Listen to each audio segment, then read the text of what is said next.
So today I have a very interesting topic, and it's not really interesting in the sense that it's like, wow, this is going to blow your mind. But it's interesting in the sense that the technology behind it is so meaningful to moving forward with storage. So today I have with me the first advanced format drive from Western Digital. This is the WD Ears. Okay, it's not really called the Ears, but this is a 1 terabyte green drive, and you can tell all of the advanced format drives by the EARS, or Ears, at the end of the part number. So you can see here I've done a search on the NCIX.com website for digital Ears, which I thought was just kind of funny, because it brings up all of the Western Digital Caviar Green advanced format hard drives. Now, what does advanced format mean? Basically, it's a way for your computer to eventually store far more data than it is capable of today, but there's a little bit more to it than that.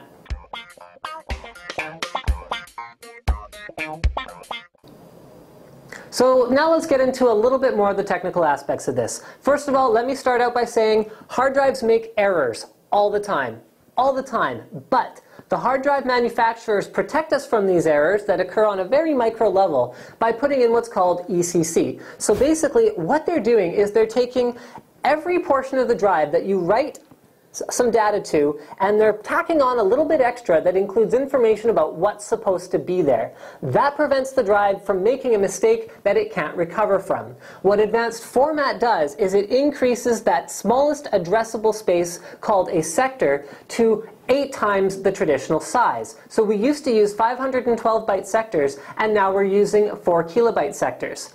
What does this mean? It means that instead of having a little bit of the disk used up for ECC on each little tiny sector, now we're going to use a slightly larger space for ECC, but it's going to cover 8 times more data. That means that we're wasting less disk space on just correcting errors, and we're able to use more of our disk space as platters get more and more dense, meaning more storage for you, and we can use more of that to actually store our data. So why do you care about this?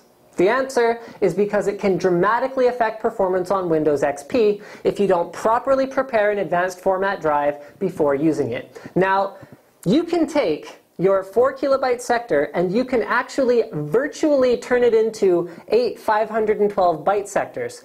But what that means is that if you actually have a slight offset between your 4 kilobyte sector and where the virtual ones start, performance of the drive can go down dramatically. So Western Digital includes instructions actually right on the package for the drive for how to properly prepare it depending on how you're using it. So for Windows XP, if you're using multiple partitions, so if you have like a C and a D partition on the same drive, or if you're using a ghosting or cloning software to move from an old hard drive to a new advanced format drive, you will need to use the WD Align software available for download on the Western Digital website. You should check it out here. And if you're using it as a single partition drive under Windows XP, you can actually trick the firmware into realigning one off, okay, by setting jumpers 7 and 8 on the back of the drive before you format it. Now, for Windows Vista, Windows 7, OS X, any of the other relevant operating systems today, you don't even have to worry about this. They're already aware of this, and they will compensate themselves to make sure that your drive is properly aligned. The problem is just that Windows XP is about 8 years old at this point, so this kind of a technology wasn't even being thought about at this time. Thank you for checking out NCIX Tech Tips, and if you're buying an Ears drive, don't forget, align it, and it will perform just like it should.